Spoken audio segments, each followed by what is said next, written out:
Welcome to Let's Talk About It, a podcast created by students for students. There's a lot of talking going on these days, but oftentimes that talk seems empty. We're searching for real, genuine conversation. We want a space where we're able to talk about everything from the serious to the seemingly mundane and see how faith informs that conversation. Have something on your mind? We do. So let's talk about it. All right, welcome back to another episode of Let's Talk About It. I kind of ended our last episode, episode 6, about the Fifth Commandment, saying we got a really exciting one this time. We have the Sixth Commandment in 2020, and I have with me this time... Oh, you have Arleah. Arleah and... Aiden. And... Adam Geiger. Adam Geiger for the first time on the podcast, so this is exciting. And Aiden, you've been with us for a little bit, right? You were here at the beginning of Let's Talk About It, and then certainly you've been on a number of these. You'll be on a number of the episodes after this as well. Tell me, we're in a series right now, the 10 Commandments in 2020. What has that been all about? We have been applying the 10 Commandments to how our life is going on right now in 2020 and seeing what we can get out of it and seeing, just basically the lessons we can learn from them. Exactly. So many crazy things going on in 2020. So many crazy things going on in general, but 2020 just seems to be an absolute mess. And so the great thing is this kind of gives us kind of that, those glasses to kind of see the world through, like a vision. What word did you use for that? Like a paradigm to see the world, and through the lens of the lens of Christ, yeah. Exactly. So I'm excited for this.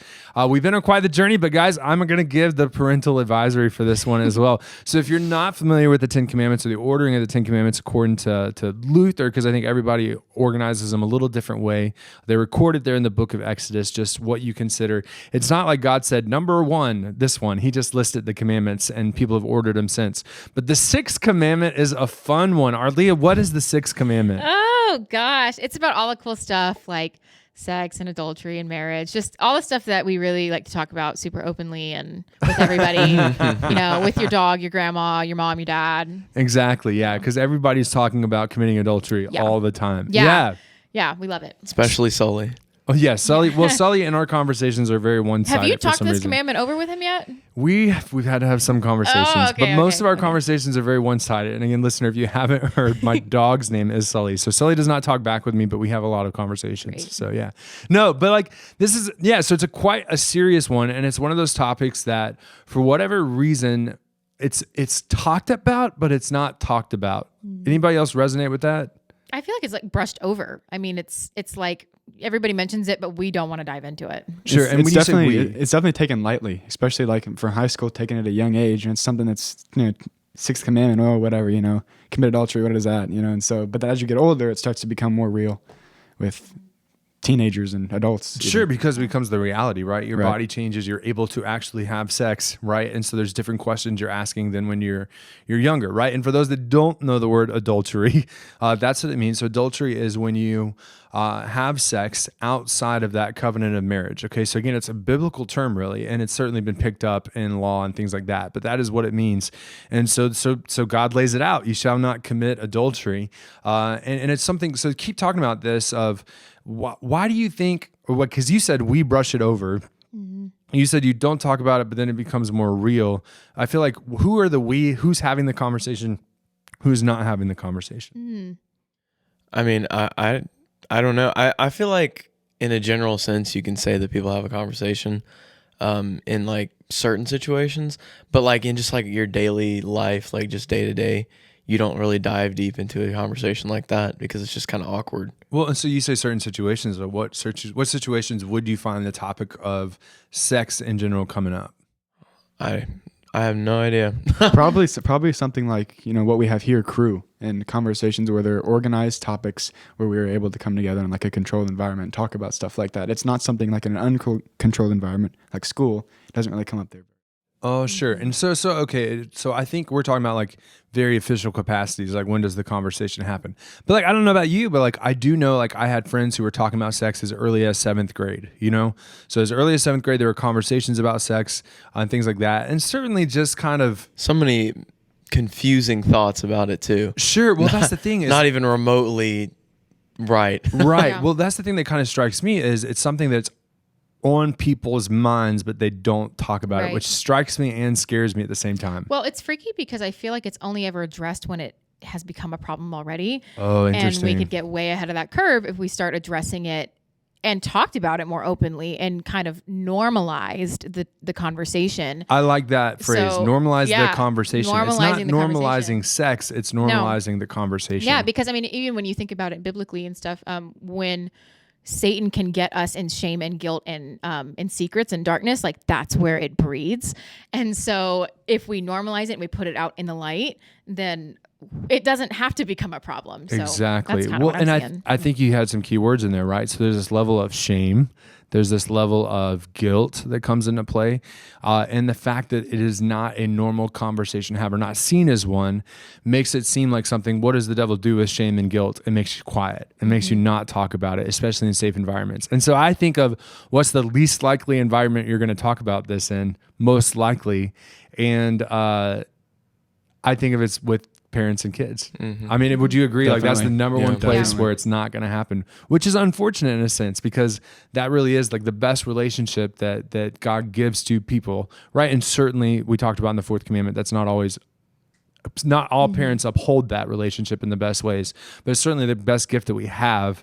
And they're in the place of God in that situation and raising us and helping us to grow. So it's a perfect place to talk about it. But I mean, think about how many television shows you see where dads are trying to have the talk and it goes awful, right? I remember like I had a buddy in college, and again, we've done a parental advisory. So again, stop listening if you don't want to talk about sex, if this is hard, but hopefully, it's easier for you to listen because we're having the conversation. We can't see you that you're listening, all this stuff, but you can hear us. Well, I had a buddy who, his dad, they were supposed to go on a road trip. That was the big plan that the mom had set up for him. And he's an only child, I believe. No, he's his sister, I think. But like the plan was, I'm going to go on this big road trip and talk about it. And maybe like an hour in, 2 hours in, they start talking and the dad says, so son, sex is when you roll around with your wife for a while and it feels good. And that was the end of the conversation.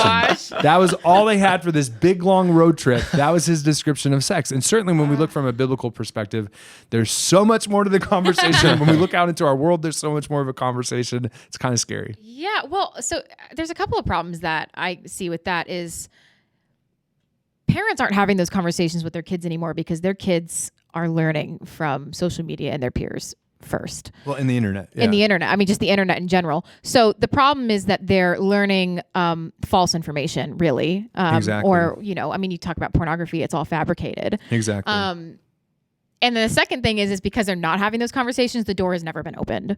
So to have those conversations. So they never get there. I mean, I even think back to when I was, in middle school, I didn't learn from my mom and dad. I learned from my sister who I learned from the internet. Like, sure. What was I going to do? Well, and actually in a lot of schools around here, they don't have sex education, which blows my mind, right? So have you guys ever had a sex education class? I actually did. Fifth Oh, grade you year. did? Oh, Fifth wow. grade year. This was before you came to Texas, right? I was actually at Salem. Oh, it was at Salem. Okay, interesting. Okay, nice. Oh, wow. So, but for the most part, when I talk to kids, they haven't had health education versus me. Like, and that was what it was. It was called health education, not sex education. But I remember we had a conversation in fourth grade. We had a conversation in fifth grade. They had like a curriculum. Sixth grade, you talked about this. Seventh grade, you talked about this. Eighth grade, you talked about this. High school, you had a health class where you were going to cover the topic at some point. But a lot of times you don't have them. And you kind of said, then if you're learning from, you are Leah, sorry, I'm pointing to it, but I realize you're listening and you can't see this. You already said if they're not learning it from people they should be learning it from, Right. teachers, older mentors, parents, hopefully, they're learning it from their peers. And how did their peers know Right. the right things about Right. sex? They haven't been there. Like, and if they have, it's only been for a very limited amount of time, right? So it's kind of interesting there. I even remember I worked at a church in Green Bay for a year, and they had a bulletin board on the wall that says, if we don't teach them, the world will. And it was talking about all sorts of things, but I think here it really specifically applies to the conversation. Absolutely. So when you guys think about, well, obviously we've kind of already unpacked a lot. What do you think about when you think of the Sixth Commandment and committing adultery? You think about porn, you think about sex outside of marriage. What else comes to mind? Well, just even having those thoughts in your head. Oh, sure, lust. Yeah. Yeah. Like, I mean, that's kind of hard to get past because that's like human nature. You look, as like a human, you're not necessarily your goal, but your your outlook on having a mate is by seeing their appearance first before you even get to meet them. And so that's kind of hard not to lust after somebody, because it's almost like what you're kind of designed to do. Sure, and that's what's kind of, so this is an interesting conversation, because there's a level of that's what you're designed to. So we can see this in Genesis 1, 2, and 3, right? That's where you get a lot of this first article. I'm using big, crazy, stupid terms, but when you look at the first article of the Apostles' Creed, the creator stuff, right? So Genesis 1 through 3 shows how you were designed, but then there's this level of the devil's plan in the world and culture, and this truly sexual piece comes a lot from the world rather than from how we've been designed. You know what? And there's certainly the natural piece, right? You're growing. There's the hormones conversation that are, it's never fun. It's always awkward. I even, like, we have milestones ministry here at Trinity. And like, I believe as early as 5th and 6th grade, you can do My Body, God's Gift. And I remember there's a video you get to play to talk about how your body's a-changing. Oh, nice. And I remember before I play it, if I'm the guy that's leading it, I'll say, hey boys, don't worry, your dad feels just as awkward as you do right now as we're about to watch this video together. Just do your best not to laugh, you know, because that's what it is. When they start talking about the realities of how we've been designed, it gets uncomfortable because it's a conversation we're not having. Yeah. No, I get that. But to shy away from the conversation altogether, I was just at lunch actually with another student from Salem, and she was frustrated because she was dealing with temptation recently, and she had a friend that kind of shrugged it off and was like, you just say no. It's that simple. You just say no. Oh, wow. And I was like, well, the problem that you're facing right there is that you're not really just saying no. You're just pretending it's not a problem at all. Oh, sure. And you can't do that either. And when you pretend it's not a problem at all and temptation doesn't exist and you don't think that you're ever going to run into it, you're going to be so unprepared when you do run into it. And so this whole conversation, the more you avoid it, the bigger of a monster it becomes, and then the less prepared you are for it. So, exactly. Well, and that response itself is, again, denormalizing the conversation. Right. Instead of having the honest conversation about temptation and lust and all this stuff, what it does is it says, oh, you just say no? I can't just say no. Something's wrong with me. Right, you know? right. And that's the message that gets communicated, which it's a fascinating in general one. Well, as we've been kind of walking through the 10 Commandments, we've been talking about how this guy, Marty, wanted to help parents explain these commandments to their kids. And he did that by having them memorize the commandment itself, but then also this question, what does this mean? Or what is this? So, Adam, if you will read for us Luther's answer. So the kid says, you shall not commit adultery. The parent says, what is this? Or what does this mean? And the kid responds, that we should fear and love God so that we lead a sexually pure and decent life in what we say and do, and husband and wife love and honor each other. All right, so what comes to mind as you read that, or what's striking you? Well, it's kind of interesting. It doesn't tell you not what to do. It tells you what to do. Whereas all the other ones are, you should not do this, you should not do that. Oh, where this good one observation. is, you should do this. You should lead a pure life, a sexually pure life. You know, and that's kind of interesting. Why it's only this one that kind of has that way of, you know, talking about it. Oh, it is, especially when the commandment itself is stated as a you do not, right? You shall not commit adultery. And Luther just turns it to the positive side of it. Yeah. Because, well, why do you think that is? Or what comes to mind? It's probably easier to say what you should do for this one rather than what you should not do, because there's just so much for what you should not do. Fair. So I'm part of me saying, did they just know? But sometimes I really do think that it would have been more helpful. I mean, I'm not going to come at God right now. Trust me. But this is Luther. Luther did the what does this mean piece. So you can come at Marty. You know what, Marty? I'll come for you. It's fine. But here's the deal: is that what is being sexually pure? You know, you get so many gray areas. So, I think that how many conversations I've had with other people and even myself and going, where is this line falling? If we talk about that thoughts are impure, then I'm like, well, am I sexually impure because at any point in my life I've had lustful thoughts about somebody? Or, I mean, so it's, it gets so muddy so quick, and it's hard to go, well, where am I in this spectrum, and where are my shortcomings, and where do I need? Well, and healing? I don't know what your experience has been, but I know for me, like, one of the most popular questions I get when it comes to this topic is about that line. Yes. Trying to find that line. Yeah. How much can I do? How much is... Well, and what's interesting here, right? So I see sexually pure and decent. So I love grammar. I'm a fan of words. So it's sexually pure and sexually decent, right? So that adverb gets carried through their life and what we say and what we do. And so for me, when it comes to the line, I always try and turn it back to it's not about the line. You can't come back to that line, because the reality is what we're trying to do. And it's interesting. So I'll digress for a second to come back to it, and help me if I'm not connecting dots, because I do that, right? I've come to love a new, I don't even know if it's new, but on Netflix, called American Gospel. And just appreciate it. I saw someone post this week about it, about how it's just refreshing to listen to it. And basically what it tackles is this American view of the gospel, or of the Bible, the Bible is somehow all about you. The Bible is a guideline for how you are supposed to live your life, and that this is where it gets muddied, so that God will love you and you'll have eternal life, which is warped, right? Which is an American warping of what the gospel is, because the gospel is actually, you've fallen short, you can't be good enough. That's your reality. You're a sinner who's fallen short of the glory of God, and God still sent his son into this world for you.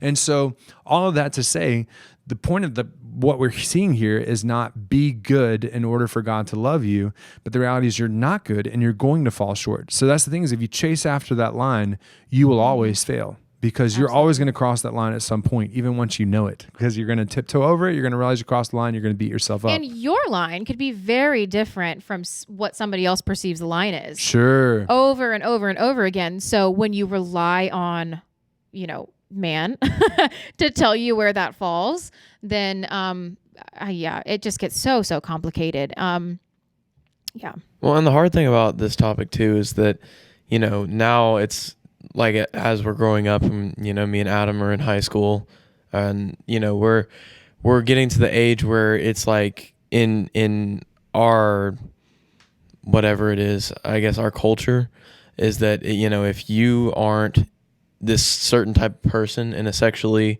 active lifestyle, then you're like a prude, or you don't, you just don't fit in with everybody else that wants to lead that lifestyle. You're, you're kind of not like the normal. And so it's kind of hard, because it's almost like a sense of bullying for the people that don't try and put themselves out there in that kind of light. Definitely. And I have a phrase for this, and it's because I blame a movie from the late 1990s for this mentality, for really pushing this.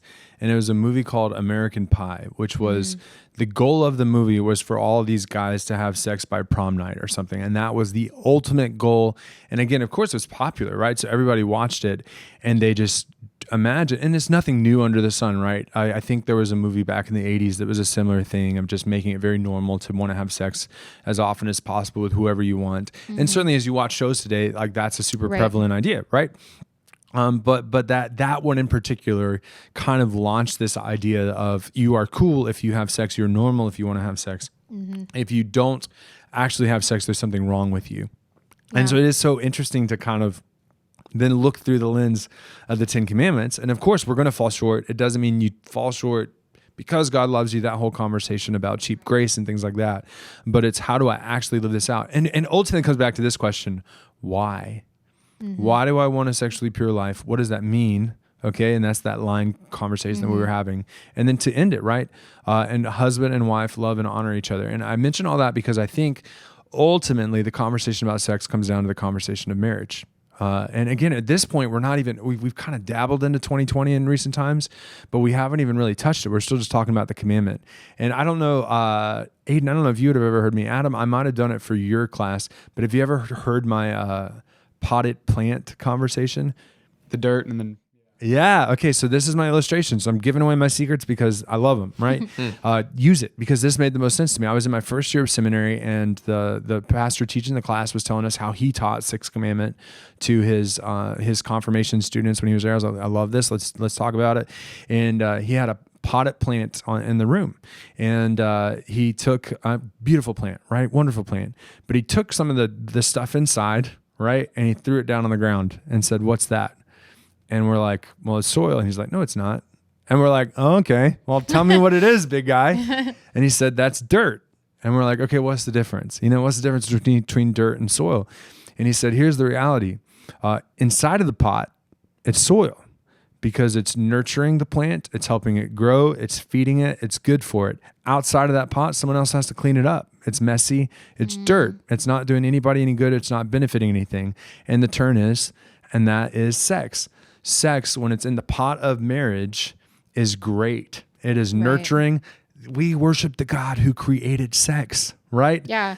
Like, yeah. No, definitely. Like, God thinks sex is cool. Okay, let's just say it. I mean, he does. Like, he wouldn't have created it if he didn't think it was. So you're fine. and it's funny because you talk to some high schoolers and you say that, like, God created sex, and they're like, really? And you're like, well, yeah. Yeah. Like, it's not like you stumbled upon it, okay? Our man created it somehow. Like, and I wonder what this does. Oh, dang it. That's not what that was supposed to happen. Exactly. Oh, how did they do that? Right. And certainly there are wrong ways to use sex, but that's outside of that covenant of marriage, outside of God's design. And it's certainly when you go to the covenant of marriage, again, you don't go to Paul's letters, you don't go to anywhere, you go to Genesis. God created Adam and he created Eve. And I know, especially for anybody that's super progressive, that is one of those, when I was growing up, like, oh, God created Adam and Eve, not Adam and Steve. We've heard this before, you crazy conservative. But the reality is that's what scripture shows us, is God went to create man, says it's not good for man to be alone, pulled the rib out of Adam. And so it's a oneness, a completeness of man and woman. And again, I tend to go, like Arlia, you said you suffer from foot and mouth syndrome. Yeah. And I tend to be a little blunt on this topic too, when we're having an honest conversation about it.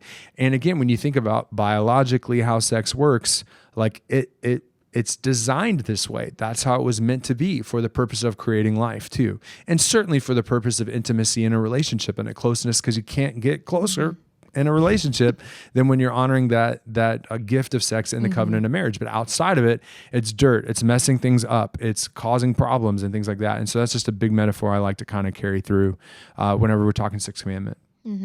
Yeah, absolutely. Well, and I think about it, if people, especially as teens, we talk to them about pursuing Christ-centered relationships, well, I mean, really what we hope that all of those lead to is marriage, because that's about as Christ-centered as you can get, because it is within that covenant.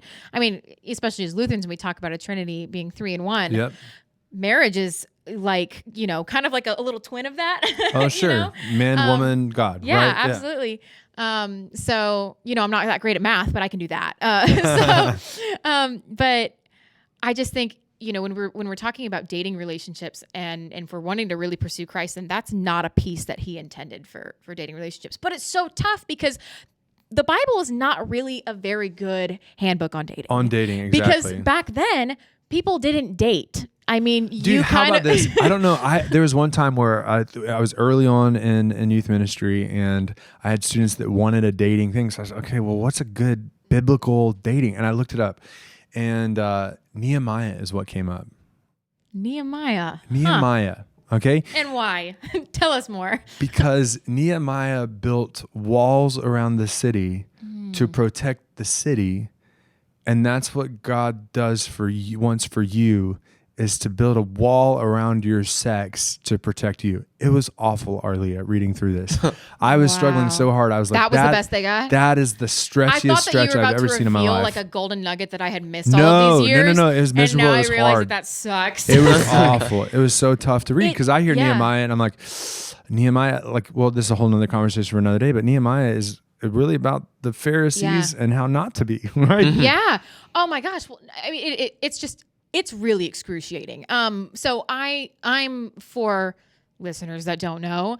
I feel like all of Tomball knows at this point because it's just been such a long haul. But I have been dating my first boyfriend, for over 6 years now. Congratulations. And thank you. It's great. But people are always like, that's so awesome. I'm like, you don't understand. We weren't created to do this. Oh, sure. This is not what you think it is. This is not fun and flowers and anniversaries every year. It's just like painful, long, drawn out, like trying to follow God's will. And also kind of becoming almost one over time because we've spent all this time. We've grown up together, really. Sure. But then to go like, we're not in that space. We're not married. And so much more comes with marriage too. So to keep this separation and to keep pursuing God's will for our relationship is so tough and so confusing because over and over again, we have to go back to the Bible and go like, okay, well, like, again, where do we fall in this? And there's just not much. The fact that Nehemiah. Oh, I know. Is But the and best that's we get. one is certainly right. They were married younger back then and things like that, from what we Absolutely, understand. And so we've almost in American culture, like, well, we've grown the age of adolescence from what could have ended at 18 when our parents were in college and stuff like that. Like, they became adults by 18 because of the way society treated it. Well, we've extended that to about 25, 26 before you're really an adult. It's just, we love extending that age. I've had people that literally have gone, well, I'm not going to get married, so what am I waiting for? I don't want marriage, so if I can't wait for marriage because I don't want to get married, and so they give it up. And Austin, back in his Austin's my boyfriend, back in his freshman year of college, got involved in a church, and I remember that we were kind of going through some rough patches and just really trying to stay solidified in our purity. And he talked to a youth pastor there, like a young adult pastor. And he said, you know what, bud, the only way that I see it is you got two options. You can marry her and then you don't have any boundaries, or you can break up with her because lust in your heart is evil. So no, fun story. Like, no. That's your. I have a similar story, not about me, but like about there's supposedly historically a very awesome professor at seminary, rest his soul, because he passed before I got there. But apparently, historically, the seminary that I went to was the single guys seminary, and the other seminary was the married guys seminary. Well, he went to the single guys seminary, and he was married, and so he got called into the president of the seminary's office, and he was being talked to about it. And the guy, historically, again, just I love it. He goes, "Well, sir, would you rather me divorce my wife and live a life of lust or remain married, and honor that?" And the president's like, I don't know what to say to this guy, even as a student. But that was his reality. Right. Why did he get married? Because he couldn't hold back anymore, and he wanted to be able to honor that covenant, and he knew. And I mean, that really is it. I mean, that's if you're ready to do that.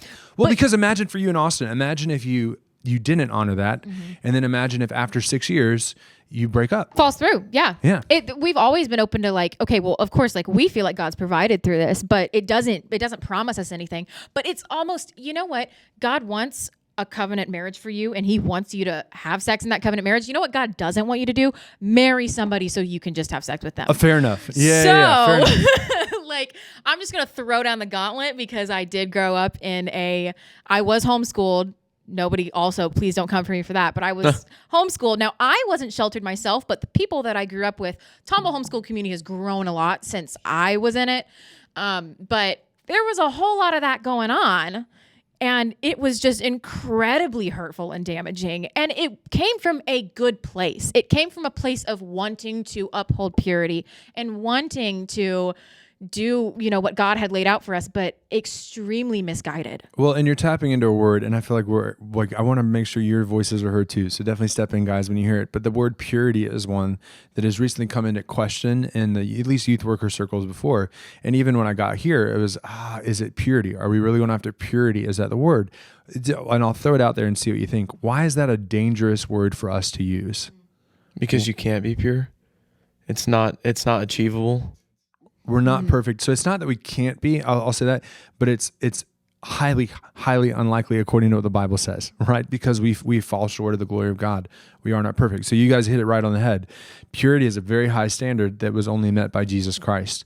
And so, but biblically speaking, I think what we can, and it's interesting because Luther does say sexually pure and decent life, but I think the word I've used is, or I've come to accept is not my word, is holiness, which is a word that means set apart. And I think that is something we can chase. We can chase being set apart versus trying to chase down purity, because purity has got a whole nother context, a whole lot of, like the whole damaged good conversations, things like that. Right. Yeah, we have spent, guys, this is getting, but it's been a good conversation. I've really appreciated it. But this is probably the longest we've gone in just talking about the commandment. We want to turn that corner into 2020. Yeah. So when you guys think of 2020 and this commandment and all the pieces, what are some of the topics that come to mind? I mean, 2020 is kind of an interesting year for that, because I feel like in a sense there hasn't been as much out there because we've all been kind of locked down. Since March, pretty much, we've been kind of shut off from being around a whole lot of people. And so it's kind of hard to say that this year has a standout story of something sexually impure or something like that. That's been like big news or something like that. Well, and I'm seeing stuff on my Instagrams and Facebooks actually that are because of 2022. So I'm interested. But Adam, you have some thoughts. It's because of all the isolation and stuff like that from other people. It forces you to be on your phone more and explore more, and it just causes. Oh, sure. So the porn conversation. Yeah. The isolation. That's what, when this first started, we were making predictions of what are the problems that are going to come with it, like drug abuse, alcohol abuse, abuse in general, domestic abuse, porn, and things like that. Because you're isolated, you're by yourself. You're gonna. What are you gonna do when you're bored? You know, things like that. But then the other conversations I've seen are actually like, yes, mask mandates are good. Because they're helping us to protect or reduce the spread as much as we possibly can. But the other reality that sex trafficking is higher than ever. And the reality that now when you're driving down the road, or if you were to abduct someone, you're wearing a mask because that's normalized in society right now. So it becomes easier now to participate in that kind of a thing. And both of those are tied together too, because the demand for porn actually went up. Oh, sure. In the pandemic, and it became even easier to traffic. And the reality is, I mean, the statistics show that pornography and that industry is directly and highly related to sex trafficking. So, I mean, I know that there's kind of a big women empowerment movement going on these days that want to, liberate sex workers. Oh, sure. But it's just not the reality. That is the minority. So, no, this is interesting. So, we have an election. I don't know if you've heard. Maybe you haven't heard yet. There's a presidential election in the United States of America this year. But obviously you have the two candidates, and you have enough in 2016 with Donald Trump and grab her by the you-know-what and things like that. That was a conversation. You certainly have Biden saying highly questionable things. Last year, the end of 2019, he was called to account for a lot of things he did. Well, so you have all these conversations in 2019. Was it 2019 or 2018 with Judge Kavanaugh? You had conversations about this. So these are higher profile things. But with the election, I am one, and I'm not one to push politics, but and I'm not pushing anything, but I like to hear who all is running, not just the Democrats and the Republicans. So, and my brother is a libertarian, so I've gotten to learn their platform a little bit more. And libertarians, I'm like almost with them. I used to just think they were the weed party, that's what it was. But they really are freedom, liberty, make your own choices, smaller governments, limitations, things like that. But the other thing was this sex worker thing. So libertarians are all about, one, nonviolent crimes, which I'm actually going on board with, right? You shouldn't get 5 years for having weed, because I have a lot of friends who have had weed and never went to jail, but then certain people can have it for the first time and go to jail for 5 years. It seems backwards to me. Again, sorry to be political. I do apologize for that one. But when it came to this of legalizing prostitution and just making it a thing, I really struggle with that. Yeah. And again, I think wisdom-wise from the Bible, Paul does tell us you can't expect people outside of the church to act the way that you do inside of the church. Right. So there's a level of me that says actually, if Jesus had a political party, which he does not, absolutely does not, but it probably looks similar to this, because he's rendered to God what's God's, rendered to Caesar what's Caesar's. But then Paul's whole thing of you can't tell other people what to do, pretty much. That doesn't make any sense. Now, inside of the body, your brothers and sisters of Christ, by all means, we have standards that we're holding to. So when it came to that, I was really struggling. But for me, especially that prostitution piece or the porn piece, no certain things should be illegal. If nothing else, I think this is where I would put it too. Make the age 25 or something like that. I cannot fathom someone at 18, 19 years old being able to choose a life of prostitution. It doesn't seem fair to me that someone would have that choice. And what's damaging is that it's that, again, those sex workers who have chosen that life and enjoy it are the minority. And that's just not this. So if you full-fledged just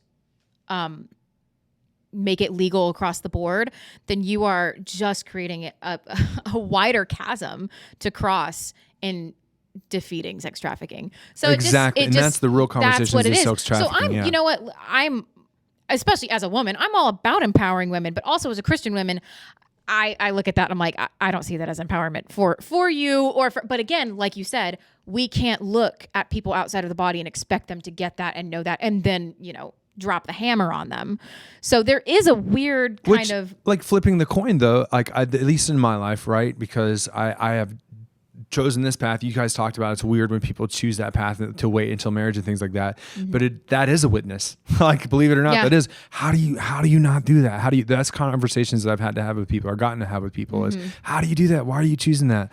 You're like, kind of looked at as an alien, honestly. Exactly. It's like weird. Well, like, yeah, exactly. But like, we're called to be resident aliens in this world. That's a biblical term, right? So, and I'm curious, we've had this discussion. Do you guys, is this a normal, not normal, what's the word?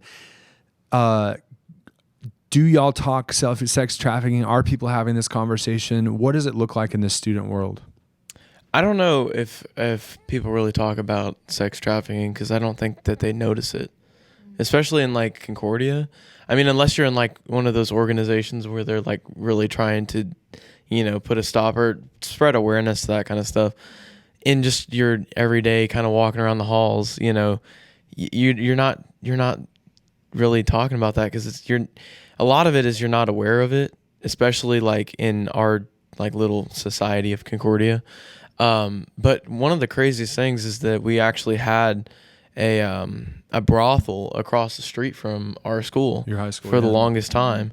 And for the longest time, nobody knew about it, and then whenever they found out, ended up, getting them evicted or whatever happened. It kind of made it to where people started talking about it more. And it was kind of interesting that it took that much to just to start to get that conversation across. Totally. And I know they have the Christian social action class have you taken that one? I have not, but I had a bunch of friends that took it, so I got to hear kind of a secondary viewpoint of it all. And they went and took a tour, and they looked at kind of pointed out on a tour guide about just how relevant it is in the Houston area. Being the number one leading sex trafficking city in the United States, or even bigger than that. But it's so crazy how once it became relevant to Concordia, like you said, we kind of experienced it ourselves. That's when Concordia kids, and that's when Christian Social Action and UMA and all those leaders started talking about it. Well, isn't it interesting too that you did bring up the point that we are the main hub in the U.S. Houston is, and the fact that Aiden, too, you said you're like, well, we just didn't talk about it because we didn't really know about it all that much. So it's really buried so deep. But what I'm seeing now on social media is a kind of, it's really, there's kind of like a revolution going on right now. A normalizing, right? Of the conversation we're about normalizing it now. And some of the same campaigns that I followed for 5 years on now, have just now blown up and seeing the light of day. So on social media now, what does that conversation look like for y'all? It's a lot of like influencing. We talked about that word, influencing people who want to put that information out there for other people to repost, and it just becomes a big retweet, Twitter, all that stuff. That there is bad uses for Twitter, but there's also good uses to spread awareness. And so they do their best, they as in influencers or popular accounts, to look at this is good. Think about Hollywood lately. You had the Weinstein stuff that came out. Certainly, like it was interesting. Like I was explaining to these guys, listener, before we got here, the name Jeffrey Epstein, I knew the name, but I didn't really know anything behind that until about a month ago in quarantine when you're bored. You say, okay, I've heard of this Jeffrey Epstein. Supposedly he didn't kill himself. What is this all about? And you go and you watch this documentary, the series, and I'm sitting there going, what? Like this was a very popular thing, and police departments involved, lots of victims of this whole ring, right? And it starts to, and so it's interesting, like y'all said, we didn't know there was a brothel across the street, but you start to notice more things after you watch something or hear about something like that.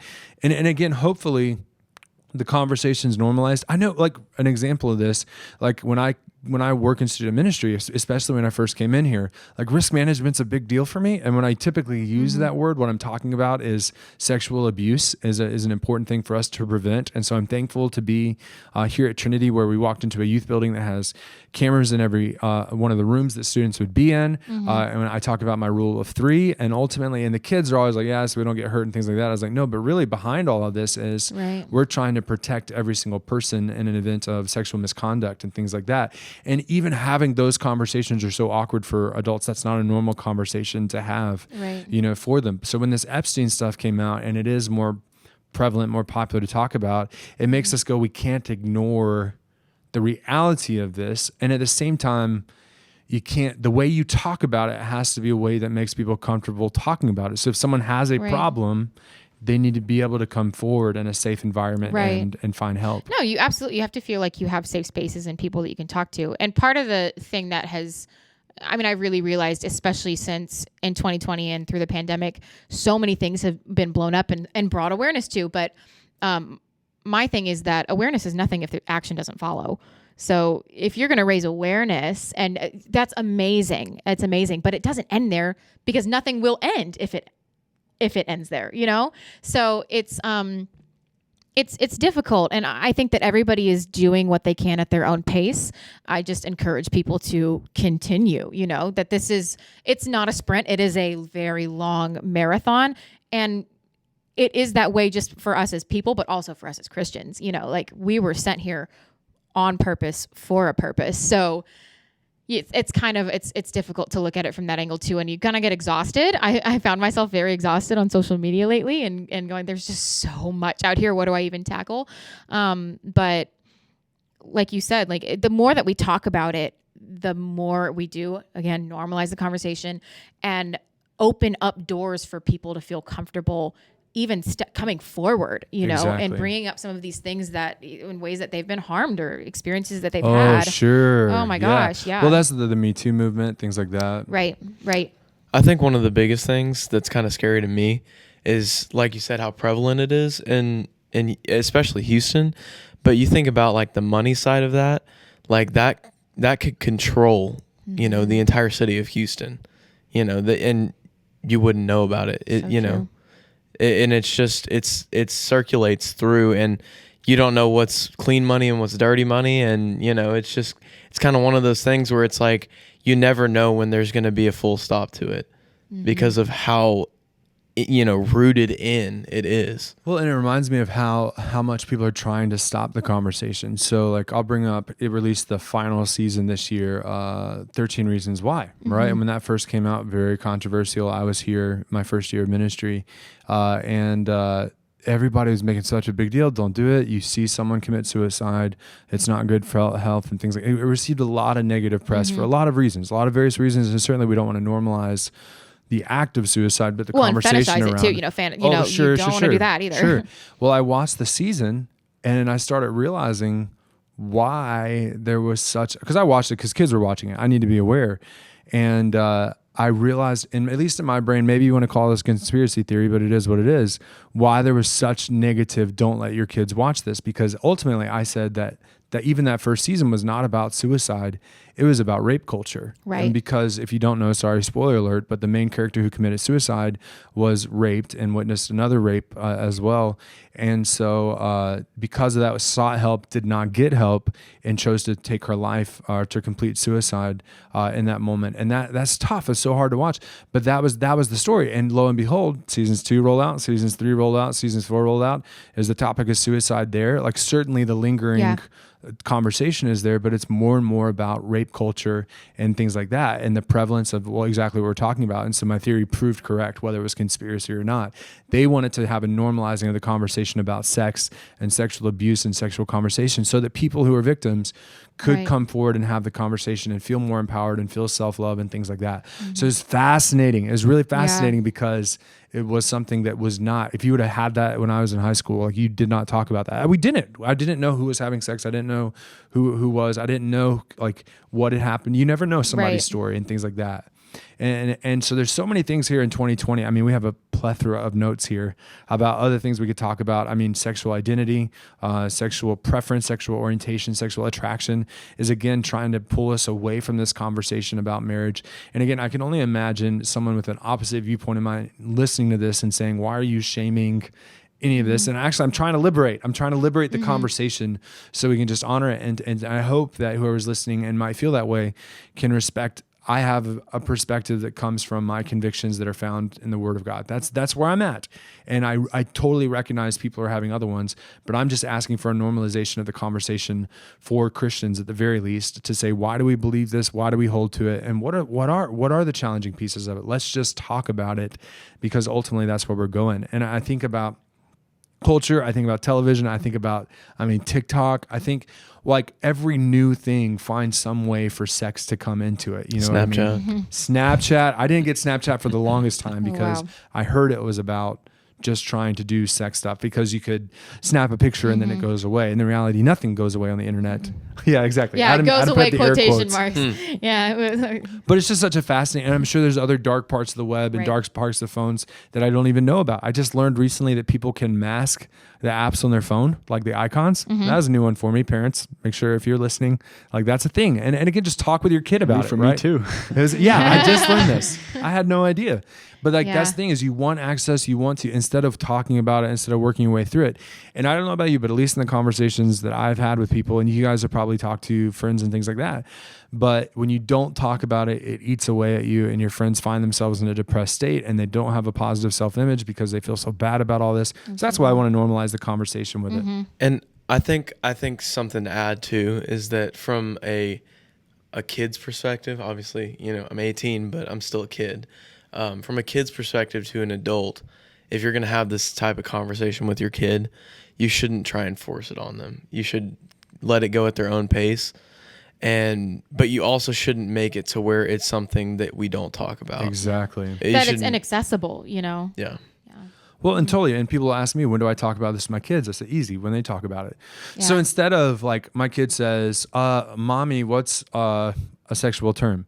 And instead of mom going, where did you learn that? Right? What does that Right. communicate? What does that communicate? Yeah. You're in You trouble. said something bad. You're not allowed to use that word. We're not Yeah. allowed to talk about that I just word. saw a whole Facebook thread on that about how that you should not be shaming that, a mom had her daughter sent home from school because she used the correct term for, like sexual body parts. And the teacher flipped, and she's like, well, what happens when my kid is older? And especially from the standpoint of sexual abuse, when that stuff is kind of fluffed up and not talked about, it's like, how is that kid going to know that they need to come forward? Because they're just going to be scared of talking about you it. can't talk about it. Yeah. No, and I that's have not seen even that. with 5-year-olds. That carries way onto teenagers and even adults. And it can just stay around and linger. The feeling of guilt and shame and secrecy. I mean, Satan can deep root that stuff. And take away your self-worth and all this stuff. And so Yeah. my advice is always find someone safe to talk about this stuff with. Absolutely. And I tell you guys have heard me say this on retreats and youth. I'm not jealous of any one of you. Find someone that you're willing to talk to, adult, right? Right. Your friends are not professionals. Keep that in mind, Right. So try and find someone who's a professional with more experience where you can find help for these things, because if not, you'll find yourself in a pit. Yeah. And guys, the younger, the better to talk about it, at least. So that's Absolutely. the reality, is have the conversation now, because you don't want to wait like 20 years until you're talking about something that's bothering you, and have an honest conversation. And so that's the importance. Yeah. So parents, if you're listening, teachers, if you're listening, normalize the conversation. So freak out inside, hold it all Yeah. in, and say, where'd you learn that one? Well, you know what? And it's okay to, as we try to get this to a point where people are more comfortable with it, it's okay to address the fact that it is uncomfortable and that it Yes, is 100%. difficult. I was talking to my therapist. I go to therapy. It's a good thing. Therapy's pretty It's neat. a great thing. And she was, I was really struggling one day to kind of open up about a painful point in my life. She was like, Arlia, you just need to go there, and you need to be okay that it's weird and that it's uncomfortable and that maybe this is painful for you or triggering or whatever. She's like, because you're never going to get through it if you don't. If you just go halfway or you stay reserved, you're really never going to heal from this. Right. And she being somebody who is a safe person for me, somebody who I know doesn't hold judgment, especially just because we have a patient-therapist relationship, was just really helpful for me. But it was true though, because that was the third time I had sat in a session with her and tried to get there, but danced around it. Sure. And I never felt any closure, never felt any healing with it. And so it's the same thing with this conversation. It's okay to just say, hey, this is really going to suck. This is just weird for me. Whatever. Get it out on the table. and then move forward with well, it. and so I do spiritual counseling as a pastor. And so I share the same story every time I do counseling when I feel like someone's holding back, or I share the same thing, even when we just learn about confession and absolution and confirmation, same story every time. And I want to hear your thoughts. I know we've again talked a lot, but if you have any other closing thoughts after this, but my last year of college, my senior year, I had football, right? So I was senior year of college football, but toward the end, I had something wrong with my arm, okay? So it started swelling up and hurting if you touched it. And I was like, this is not cool. So I went to the trainer put a sleeve on it. All that did was push whatever it was, the swelling, into my hand. So my hand looked like one of those gloves that was blown up. It was nuts. Well, it's clear whatever it was close to my elbow. And I know, listener, you can't see it, but these guys can. Well, at some point after right before my very last game of football, right? I was sitting in the locker room. Oh, no. It was the night before the game, and I'm in pain. And my former roommate from my freshman year is on the offensive line with me. And he's like, dude, we need to go to the hospital. I was just in a lot of pain. I had to go. So he went with me or encouraged me to go. And I go into the hospital, the emergency room, because I have no idea what's going on. I'm just in a lot of pain. And the doctors start telling me like, you're going to need to stay the night, and then we'll have the doctor look at it. I was like, no, you don't understand. Like, tomorrow's senior day. It is my last football game ever. I'm not playing. I can't because I'm too hurt for this. But I've got to be there. I've got family coming into town. And they basically say, we can't hold you in, so we'll let you go, right? Well, I go, and at the end of the game, the team doctor's there. And so he's looking out on the sideline going, what's on with you? And I was like, this thing. He's like, okay, well, just when we get into the field house, come and I'll lance it for you. All right. So those don't know the word lance means. It means cut into it. All right. So we get into the field house, and the doctor numbs it up, and he cuts into it, and he does what he can. He says, okay, here's a prescription for some pain meds because it's probably about to hurt. Well, here's the thing about our small little campus. It was really hard to get off of campus and onto campus on game days. So it's kind of a hot day outside, but probably an hour later, I'm sitting there with my family, my grandparents, my aunt, my uncle, we're cousins, my brothers and sisters, my parents, and I am shivering outside because I'm in so much pain from all this stuff. And it's still not working. And my dad finally comes back with the pain meds, but I get to go back to the hospital after this. I promised I would come back, so I did. I get checked in. Okay, let's flash forward. I'm there. It's probably a 24 hours later, maybe even a little bit more than that nighttime. And I actually have I was a pledge trainer for my fraternity. We always met on Sunday nights. So my pledge class is sitting there in the hospital room with me as the doctor comes in. And the doctor starts looking at my arm, and he goes, oh, it looks like somebody ought to try to work on this. I said, yeah. I said, the trainer after the football game, and he said, looks like the problem was he just didn't go deep enough. And I was like, say what? So all of a sudden what happens is he says, actually, I don't even have to go into surgery for this. I'll just do it right here. Do you mind? And I was like, no, I do not. And so all of a sudden the pre-law guys side of the room goes to this side. The pre-med come to watch the doctor at work. He numbs it up and he starts going. I can't tell. I can't bend my arm fully. And I'm like, I can't see it because it's the other side of my arm. And I say, is anything happening? And all the pre-med guys are like, oh yeah. And the doctor's like, there is capfuls of pus coming out of your arm right now. Because again, the guy just didn't go. Wow. Yeah. Ugh. Flash forward, long story short, I'm being dismissed from the hospital the next couple of days, maybe the next day, and I come to find out this was MRSA. And if you don't know what MRSA is, it is a deathly staph infection. And most people die when they get MRSA. I have no idea how I got it, but it's like the number one strand of staph infections that people die from. And it was near my elbow, so if it would have gotten into my elbow, it would have been quickly going to my bloodstream, and I would have died from this. And what was the problem? You didn't go deep enough. Didn't go deep enough. Oh my gosh. That's like gold right there. So when it comes to these topics, when it comes to your hurt, whatever it is, whatever sin it is, whatever hurt it is, whatever dark memory it is, if you don't go deep enough, it can kill you. That's so right? true. And that's the reality of this conversation too, is find someone that you can talk about it with, find someone that you can let it all out, every bit of it, because that's what God wants. God places us in a safe environment, a safe community for us to be able to do and have these conversations. Sixth Commandment. Lingering thoughts on this one before we do our wrap-up question. God, you got that pretty good. That was on there. I don't know what to say after that. It's not very often I get to be in a room with two youth leaders, so it's kind of good to just sit and listen. I'm so thrilled to be able to just do this podcast in general. I'm so thankful to our two students that started this podcast. Definitely. For us to be able to continue this podcast into the years, hopefully, right? And again, just to have the conversation, normalize all of these conversations for us. And so with that, our closing question in each of these episodes has kind of been, what are some of the conversations you are hoping happen as a result of someone listening to this conversation? I think it's important for us as Christians to realize what our job is for this, talking about sex trafficking and talking about the awareness that needs to come with everything, committing adultery and all that. Back to the Sixth Commandment is just to realize how important it is for our jobs as Christians. Exactly. And I hope every one of those conversations is peppered with grace and truth. And that's the thing, not shame, not tearing someone down. Certainly curiosity in the sense of, I want to hear what you think about this, not curiosity in the let's go rogue and be crazy with this. But yeah, totally. I hope you're having conversations and I hope they're full of grace. And I think to add on to that, with that awareness, you kind of like we said, there has to be a certain point to where you start to actually do something about it and not just letting it be aware. Especially with sex trafficking and stuff, but even with other small things like, out of this, even body dysmorphia can come out of, sexual stuff. And so just, trying to get people to understand that just because you don't fit into the social norm of, being sexually sought after or whatever, doesn't mean that you're worthless or doesn't mean that you don't mean anything. Mm-hmm.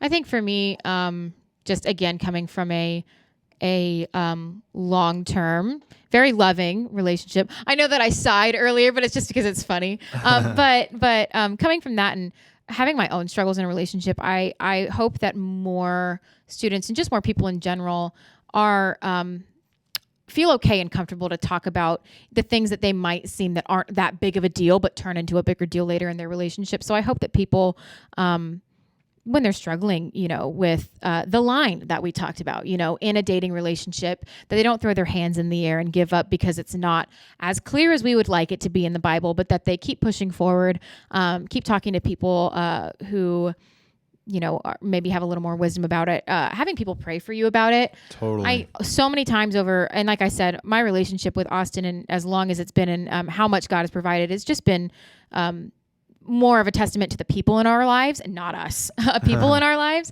and just God's goodness over us. And that's been really amazing. But honestly, we would not have made it if we didn't open up those conversations and get really honest with each other and really honest with other people in our lives. So that was just an incredible blessing, and just really created the opportunity for growth and sustainability in our relationship, to where now we feel comfortable and confident walking into, a hopeful, near marriage. But before that, nothing, that I often say that I feel like the first 2 years of our relationship was, obviously not a waste, but nothing worth, looking back on in favor. I'm like, nope.